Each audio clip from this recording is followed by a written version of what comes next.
नमस्कार दोस्तों, स्वागत है आप सभीयों का राइट डायरेक्शन एकेडमी के यूट्यूब चैनल पे। माय नेम इज ऋषिकेश और आज का हमारा टॉपिक है महाराष्ट्र 5 इयर्स लॉ सीईटी 2023 का एक्चुअल क्वेश्चन पेपर और उसके जो आंसर्स है उसको हम लोग आज डिस्कस करने वाले हैं। So let us start the video. सबसे पहले इस एग्जामिनेशन का पैटर्न क्या था वो शॉर्ट में समझ लेते हैं। This particular examination was conducted on 20th of April. 20 अप्रैल को ये एग्जामिनेशन दो सेशंस में कंडक्ट की गई थी। 20th अप्रैल को ये एग्जामिनेशन दो सेशंस में कंडक्ट की गई थी, मॉर्निंग और आफ्टरनून में। ऑब्वियसली ये जो दोनों सेशंस है उसमें क्वेश्चंस ये कंप्लीटली अलग थे, बट उनकी जो डिफिकल्टी लेवल है वो सिमिलर थी। ये एग्जामिनेशन में कुल मिला के 150 क्वेश्चंस पूछे गए थे फॉर 150 मार्क्स और उसके लिए 2 घंटे का मतलब 120 मिनट का समय दिया गया था। 5 इयर्स लॉ सीईटी में टोटल 5 सेक्शंस होते हैं, तो यहाँ पे भी अलग अलग 5 सेक्शंस उन्होंने दिए थे और हर सेक्शन सेपरेट था। तो जो डैशबोर्ड होता है उसमें उन्होंने ऊपर एक फंक्शनलिटी दिया था कि जिसकी माध्यम से आप आपका जो सेक्शन है वो बदल सकते हैं। ठीक है, student had the choice to choose their own choice of section. तो जो लोग जीके में कंफर्टेबल है या लीगल एप्टीट्यूड में, तो उनको ये फ्रीडम दिया गया था कि आपको जैसा चाहिए वैसा सेक्शन आप चूज कर सकते हैं। अब क्वेश्चन पेपर ये इंग्लिश और मराठी दोनों भाषा में दिया जाता है और इसमें क्वेश्चंस कुछ इस तरीके से पूछे गए थे। लीगल एप्टीट्यूड इस टॉपिक के ऊपर 40 क्वेश्चंस, इंग्लिश के ऊपर 40 क्वेश्चंस, लॉजिकल रीजनिंग के ऊपर around 30 questions, GK current affairs के ऊपर 30 एंड फाइनली मैथमेटिक्स के ऊपर 10 क्वेश्चंस। आगे बढ़ता है। अब देखिए जीके का जो सेक्शन है वो comparatively easy to medium difficulty level का था, तो उसमें कौन से क्वेश्चंस पूछे गए थे वो देखते हैं।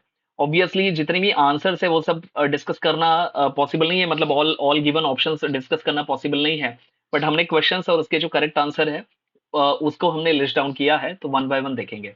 पहला क्वेश्चन ये था कि which gas comes out on opening of a soda water bottle, तो उसका करेक्ट आंसर है कार्बन डाइऑक्साइड।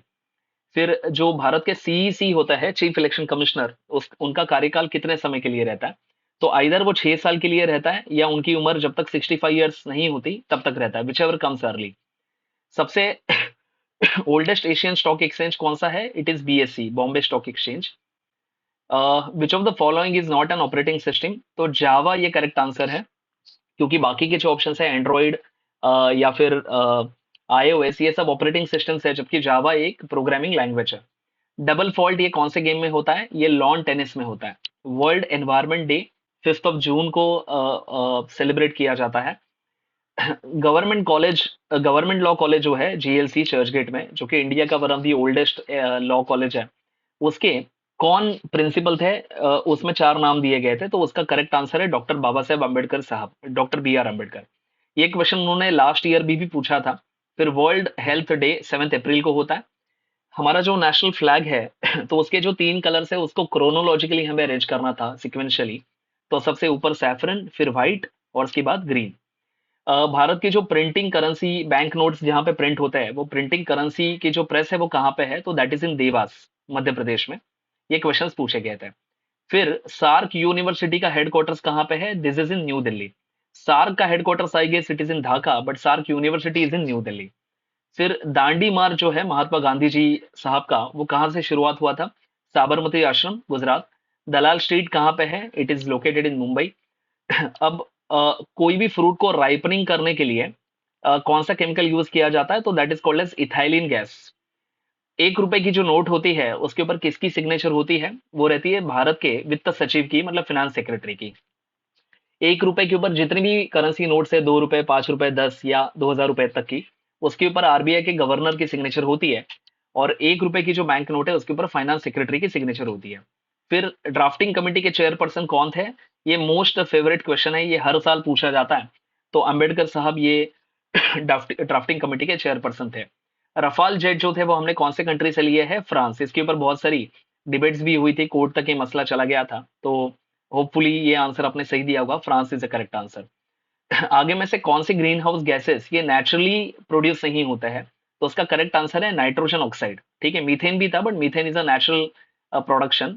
इसके लिए करेक्ट आंसर है नाइट्रोजन ऑक्साइड। रिवॉल्ट ऑफ 1857 जब भी हुआ था तो भारत के गवर्नर जनरल कौन थे? उसका करेक्ट आंसर है लॉर्ड कैनिंग। फिर ब्लू रिवोल्यूशन किस चीज से एसोसिएटेड है? तो it is basically associated with the fisheries. Fish production, या उसको हम लोग एक्वाकल्चर भी कहते हैं। तो ये कुछ क्वेश्चन थे। देन 21st क्वेश्चन ये था कि आगे में से कौन सी कमर्शियल बैंक नहीं है। तो cooperative banks are not commercial banks. बाकी जो बैंक्स है जैसे फॉरेन बैंक या फिर गवर्नमेंट की बैंक्स, ये सब व्यापारी बैंक है, लेकिन कोऑपरेटिव बैंक्स का प्रिंसिपल अलग होता है। पुलित्जर अवार्ड किस चीज के लिए दिया जाता है? It is given for journalism. आगे में से कौन से हैजार्डस वेस्ट नहीं है? तो उसका करेक्ट आंसर है एग्रीकल्चरल रेसिड्यू। ये हैजार्डस वेस्ट नहीं है। Which is called as which of the state is known as the tiger state of India? Correct answer है मध्य प्रदेश।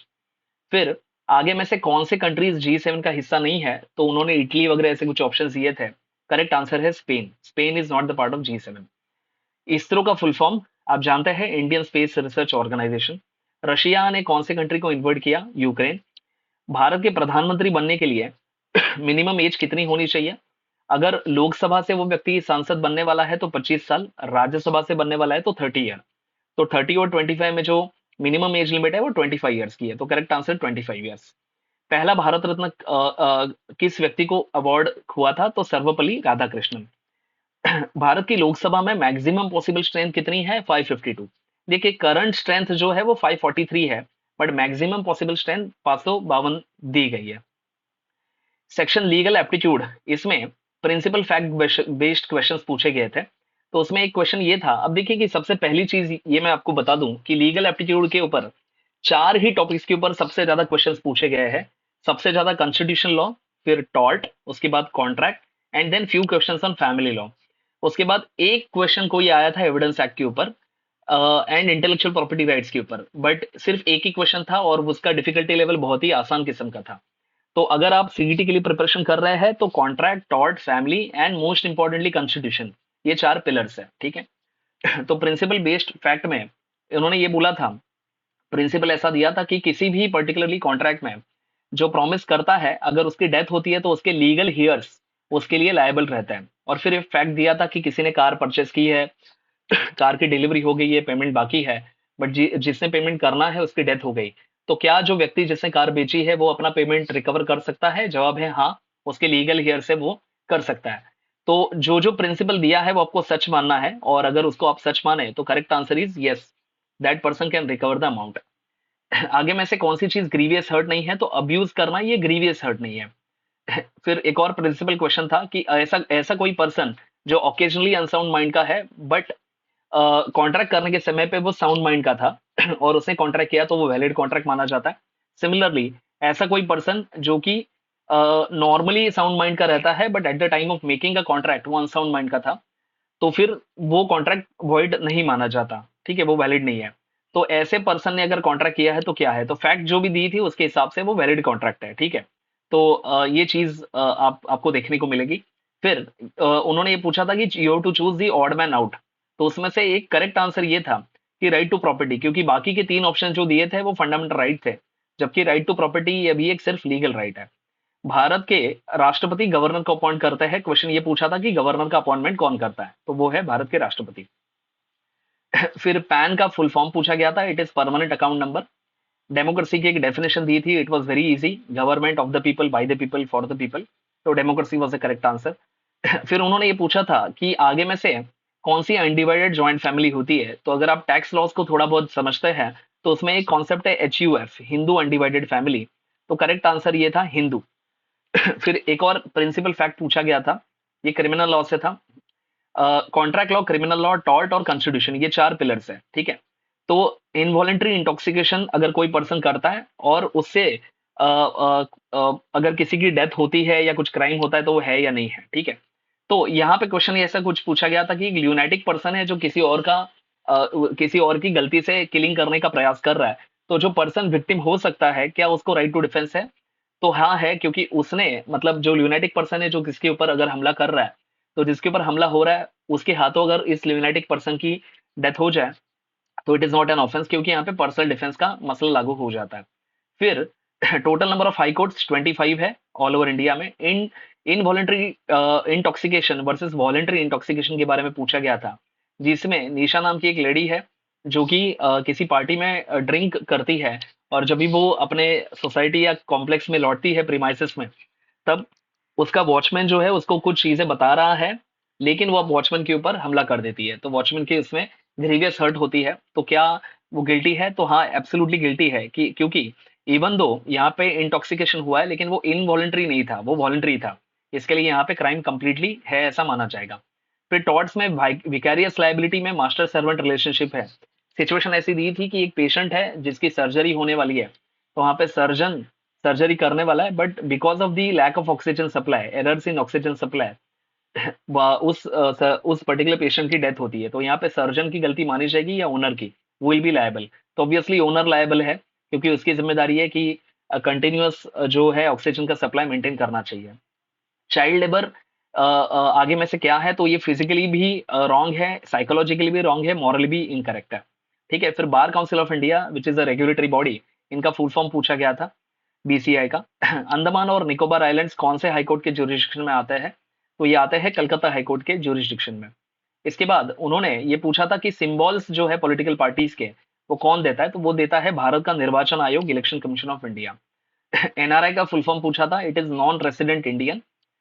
जो राज्य के executive head of the state होता है वो गवर्नर है, और executive head of the country होता है वो प्रेसिडेंट है। President is the head of the state and prime minister is the head of the central government, while as governor is the head of the state of Maharashtra or state of Gujarat, whatever, and then chief minister is the head of the state government। ठीक है। आगे में से कौन सा fundamental right है? तो right to equality option दिया था, that is the correct answer. किसी कन्विक्ट को टेम्पररी बेसिस पे रिलीज करना क्या होता है? It is nothing but parole. Parole IPC का full form Indian penal code. फिर ऐसा कौन सा क्राइम है जहां पे अक्यूज्ड और विक्टिम दोनों सेम है? तो यह है सेक्शन 309, जो कि अटेम्प्ट टू सुसाइड। अभी सेक्शन 309 सुप्रीम कोर्ट ने डीक्रिमिनलाइज कर दिया है, but section 309 is one such special kind of crime जहां पे विक्टिम और अक्यूज दोनों एक ही होता है। फिर एक उन्होंने फैमिली लॉ के ऊपर क्वेश्चन पूछा था, सक्सेशन के ऊपर वगैरह, कोपर सेनर और हिंदू फैमिलीज के राइट्स के बारे में। तो उसके ऊपर क्वेश्चंस पूछा गया था, बट इसके ऑप्शंस बड़े लंबे चौड़े थे। एनीवेज, एक फैमिली लॉ के ऊपर क्वेश्चन पूछा गया था कि फैमिली या फिर क्रिमिनल, दोनों आप इसको बोल सकते हैं, कि मुस्लिम पर्सन है जो कि ए है, वो किसी क्रिश्चियन वुमेन एक्स के साथ शादी करता है, फिर बाद में तलाक देता है।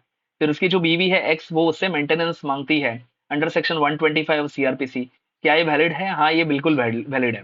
ठीक है। तो मेंटेनेंस मिलेगा एज पर लॉ। सुरेश ये डॉक्टर है, मनोज ये पेशेंट है जिसको कैंसर है, और मनोज के ऊपर कोई क्रिटिकल सर्जरी होने वाली है जो कि लाइफ सेविंग हो सकती है। तो सुरेश जो डॉक्टर साहब है, वो मनोज को इसके बारे में पूरा आइडिया देते हैं, और ये बताते हैं कि इसमें शायद डेथ भी हो सकती है, और मनोज वो रिस्क लेने के लिए रेडी है, वो कागज पे साइन करता है, और ड्यूरिंग द सर्जरी मनोज की डेथ होती है।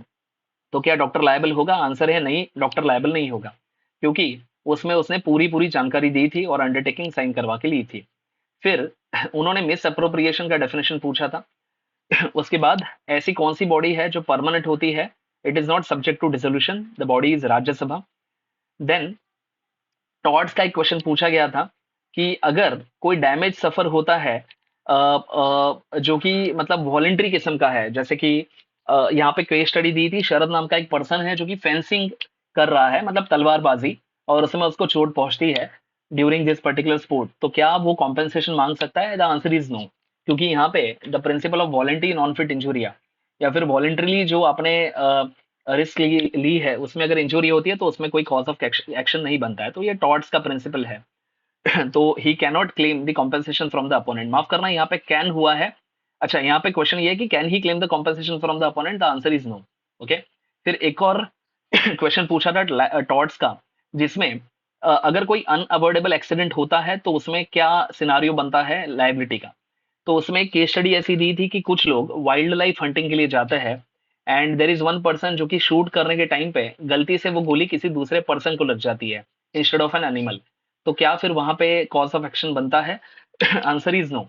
अब प्लीज रिमेंबर कि वैसे तो वाइल्ड लाइफ शूटिंग ये इलीगल है, बट क्योंकि प्रिंसिपल में जितना दिया है उतना ही हमें सच मानना है, इसके लिए उसका आंसर है नो। आंसर है कि no, liability will not occur. फिर उन्होंने एक पूछा था सिटीजनशिप के ऊपर क्वेश्चन, कि आगे में से कौन सी चीज से सिटीजनशिप नहीं मिलती है? ओके। तो उसमें रिनंसिएशन, फिर उसमें और दो तीन ऑप्शन दिए थे, और वो सभी ऑप्शन ऐसे थे जिससे आपकी सिटीजनशिप छूट सकती है, बट उसमें एक ऐसा ऑप्शन था नेचुरलाइजेशन, जिससे सिटीजनशिप छूटती नहीं है बल्कि सिटीजनशिप मिलती है। ठीक है। तो correct answer is naturalisation. Which of the following is a type of intellectual property right, correct answer patent था। फिर एक मिस्टेक ऑफ फैक्ट का क्वेश्चन दिया था कि दो पार्टीज है जो किसी हॉर्स को खरीदने बेचने की बात कर रहे हैं उनका एग्रीमेंट कॉन्ट्रैक्ट भी हो जाता है but at the time of making that contract वो हॉर्स डेड है। तो ये मिस्टेक ऑफ फैक्ट है, दोनों को नहीं पता कि जिस हॉर्स के बारे में हम लोग बात कर रहे हैं या कॉन्ट्रैक्ट कर रहे हैं वो डेड है। तो द करेक्ट आंसर इज ये जो कॉन्ट्रैक्ट है वो वॉइड होगा because there is a question of mistake of fact. Aadhaar card का केस कौन सा माना जाता है? Puttaswamy case is a Aadhaar card case. फिर मुस्लिम रिलीजियस फाउंडेशंस को क्या कहते हैं? उसको कहते हैं वक्फ। पब्लिक इंटरेस्ट लिटिगेशन या पीआईएल कौन कौन फाइल कर सकता है? Any citizen of India can file PIL, ठीक है। फिर हियर से एविडेंस का एक डेफिनेशन उन्होंने पूछा था कि एक ऐसा विटनेस जो कि खुद कोर्ट में नहीं आता है, वो किसी और को बताता है कि मैंने क्या देखा या सुना है, और वो कोई और कोर्ट में आके बोलता है, तो दैट इज अ हियर से एविडेंस। ये एविडेंस एक्ट का हिस्सा है। फिर एक प्रिंसिपल उन्होंने पूछा था कि any act for the benefit of the person, principle दिया था कि अगर कोई भी ऐसा एक्शन जो किसी पर्सन के बेनिफिट के लिए किया है बिना उसे पूछे, तो वहां पे कोई कॉज ऑफ एक्शन नहीं बनता है, वहां पे कोई लाइबिलिटी नहीं होती है। फैक्ट ये है कि एक पर्सन है जो कि अनकॉन्शियस है एंड डॉक्टर उसके ऊपर सर्जरी करता है to save his life, but unfortunately उसकी लाइफ सेव नहीं होती है। तो क्या डॉक्टर लायबल है? जवाब है नहीं, लायबल नहीं है। फिर टॉर्ट्स का एक क्वेश्चन था कि कोई बनियन ट्री है जो किसी पर्सन के फार्म में है और उसका नेचुरल उसका जो नेचुरल एक क्वालिटी होता है बनियन ट्री का कि उसके रूट्स फैलते हैं अलग अलग जगह पे। तो अगर ऐसे रूट्स बाजू वाले कंपाउंड में फैलते हैं तो दूसरे पर्सन को अगर न्यूसेंस होता है, तो क्या पहले पर्सन का लाइबिलिटी बनता है? तो आंसर है हाँ, बिल्कुल लाइबिलिटी बनता है। क्योंकि टॉर्ट्स में एक प्रिंसिपल ये है कि अगर आपको पता है या फिर एक जनरली ये एक्सेप्टेड प्रिंसिपल है कि कोई चीज जो दूसरे के लिए हानिकारक हो सकती है तो उसको नियंत्रण नियंत्रण में रखना भी आपकी जिम्मेदारी होती है। फिर डिवोर्स का डेफिनेशन उन्होंने पूछा था विच is nothing but dissolution of marriage. और नेशनल फ्लैग का एक हमें क्रोनोलॉजी देना था, तो वो था सैफरन, व्हाइट एंड ग्रीन। तो ये सब क्वेश्चंस लीगल एप्टीट्यूड में पूछे थे। फिर आप देखिए इंग्लिश में उन्होंने बाय एंड लार्ज ये 10 से 12 टॉपिक के ऊपर क्वेश्चंस आए थे। मीनिंग्स और फ्रेजेस पूछा गया था, meanings of phrases and idioms. उसमें से एक उन्होंने फ्रेज दिया था, she is not cut out to be an advocate. इसका मतलब होता है she is not suitable to be an advocate. फिर एंटोनिम सिनोनिम्स पूछे थे, वोकेबलरी चेक की थी। दो ऐसे पैसेजेस या पैराग्राफ थे जो कि रीडिंग कॉम्प्रिहेंशन थे। एक मेरे ख्याल से फिलोसफी के ऊपर था मतलब क्रिकेट और उसकी फिलोसफी के ऊपर, और दूसरा लॉ के ऊपर था। एरर डिटेक्शन करना था सेंटेंसेस का। फिर एक्टिव वॉइस पैसिव वॉइस पूछा गया था। किसी एक वर्ड का या फ्रेज का अप्रोप्रिएट मीनिंग क्या होता है वो पूछा था। प्रोबिटी इस शब्द का मीनिंग पूछा गया था। फिर एनोलॉजी एनोलॉजी के क्वेश्चन से कि सीन होता है प्ले में, तो बेसिकली किसी ऑर्केस्ट्रा में क्या होगा? म्यूजिक होगा, ठीक है। तो इस तरीके के क्वेश्चंस थे। फिर पासिंग द बक का मतलब क्या होता है? Shifting the blame. To keep someone at bay का मतलब होता है to keep a safe distance. Bequeath का मतलब पूछा था, तो कोई पर्सन अगर अपनी प्रॉपर्टी अपने मर्जी से किसी को देता है उसको बी क्विथ कहते हैं। फिर लॉजिकल रीजनिंग में बढ़ता है। लॉजिकल रीजनिंग में उन्होंने स्टेटमेंट असम्पशंस के क्वेश्चंस पूछे थे, statement and conclusion, sitting arrangement पूछा गया था, पजल्स के ऊपर क्वेश्चन थे, ठीक है। ब्लड रिलेशन के ऊपर आई थिंक 2 क्वेश्चंस थे। कोडिंग डिकोडिंग था। डायरेक्शन टेस्ट था कि एक पर्सन है जो नॉर्थ की तरफ 25 किलोमीटर बढ़ता है नॉर्थ की तरफ 25 किलोमीटर बढ़ता है, फिर 20 किलोमीटर वो 20 किलोमीटर वो लेफ्ट में चलता है, उसके बाद फिर से वो 40 किलोमीटर नीचे आता है, तो यहाँ से लेके यहाँ तक का डिस्टेंस क्या होगा? ऐसे कुछ क्वेश्चंस पूछे गए थे। फिर एनालॉजी के ऊपर क्वेश्चन थे। कैलेंडर के ऊपर था कि किसी एक दिन पर्टिकुलरली दिन थर्सडे है तो एक्स वाई जेड दिन कौन सा दिन रहेगा, ठीक है। तो आप डिवाइड बाय 7 वगैरह करके वो सब कर सकते हैं। फिर नंबर सीरीज के ऊपर क्वेश्चन थे एंड क्लॉक्स के ऊपर क्वेश्चन था, ठीक है। तो ये लॉजिकल रीजनिंग में बाय एंड लार्ज ये क्वेश्चंस पूछे गए थे। फिर आते हैं मैथमेटिक्स। आई बिलीव कि मैथमेटिक्स काफी इजी था। टाइम डिस्टेंस स्पीड क्वेश्चन था। प्रॉफिट एंड लॉस के ऊपर क्वेश्चन था। एक सिंपल इक्वेशन दिया गया था, एक्स का मतलब अगर प्लस है, वाई का मतलब अगर माइनस साइन है, और जेड का मतलब अगर मल्टीप्लीकेशन है, तो एक इक्वेशन था जिसमें एक्स वाई जेड था, तो उसका आंसर क्या होगा? फिर टाइम और वर्क के बारे में पूछा गया था कि एक ग्रुप ऑफ पीपल एक पर्टिकुलर काम 15 दिन में करते हैं, तो अगर उसमें 2/3 नंबर ऑफ पीपल और ऐड किए जाए तो वो कितने दिन में करेंगे? तो उस तरीके से क्वेश्चन था। फिर नंबर सीरीज के ऊपर क्वेश्चन दिया गया था। एक इंटरेस्टिंग क्वेश्चन था कि एक सिंगल अगर कोई पॉइंट है, ठीक है, तो उससे कितनी लाइंस जा सकती है? तो भैया उससे infinite unlimited number of lines जा सकती है। कितनी भी एंगल्स में कितनी भी डिग्रीज में आप ऐसे लाइंस निकाल सकते हो, ठीक है। तो उसका आंसर है इनफाइनाइट। एक ऐसे दो नंबर जिनका सम ये 16 होता है, और उनका प्रोडक्ट ये 63 होता है। ऐसे कौन से दो नंबर है? 9 एंड 7। फिर उन्होंने 9-7-5 ये नंबर दिया है और बोला है कि डिविजिबल बाय 11 है। तो आगे में से कौन सा चीज ये स्टार को या एक्स को रिप्लेस करेगा? आंसर है 5। अगर आप देखेंगे 95755 डिवाइड बाई 11 तो आपको परफेक्टली वो डिविजिबल है। फिर क्वेश्चन ये पूछा था कि अगर 12x 144 रुपीज को है तो 3x की कीमत क्या है? तो 12 रुपए का एक एग है तो 3 की होगी कीमत 36। फिर एक एजेस के ऊपर क्वेश्चन पूछा था कि सन, मदर और फादर का एज करंटली है 10 साल, 30 साल और 40 साल। तो कितने साल के बाद उनका एज का रेशो ये 3:7:9 होगा? तो इसका आंसर है 5 साल के बाद ये रेशो होगा, क्योंकि 5 साल के बाद 10 साल वाला 15 होगा, 30 साल वाला 35 और 40 साल वाला 45। तो अगर आप डिवाइड बाय 5 करोगे तो विल गेट 3:5:7। तो आंसर इज 5। ठीक है, सो यही क्वेश्चन था पूरा by and large. Total 150 question पूछे गए थे। So thank you very much for watching this particular video. अगर आपको ये वीडियो पसंद आया है तो हमारा चैनल सब्सक्राइब करिए, आपके दोस्तों के साथ ये वाली जो फाइल है आप शेयर कर देना इसकी link. And we also provide the entire support for the centralise admission process which is nothing but CAP round, जिसमें आपका एडमिशन प्रोसेस पूरा कवर्ड है। We have 2 branches, one in Thane, another one is in Dadar. Also we support in an online mode. तो in case अगर आपके कोई doubts रहेंगे, आपको एलएलबी एंट्रेंस एग्जाम के बारे में या एडमिशन के बारे में कोई भी हेल्प चाहिए, तो इस कॉन्टैक्ट नंबर पे व्हाट्सएप करिए। Please do not call, please WhatsApp your query and we will respond. So thank you very much and Jai Hind.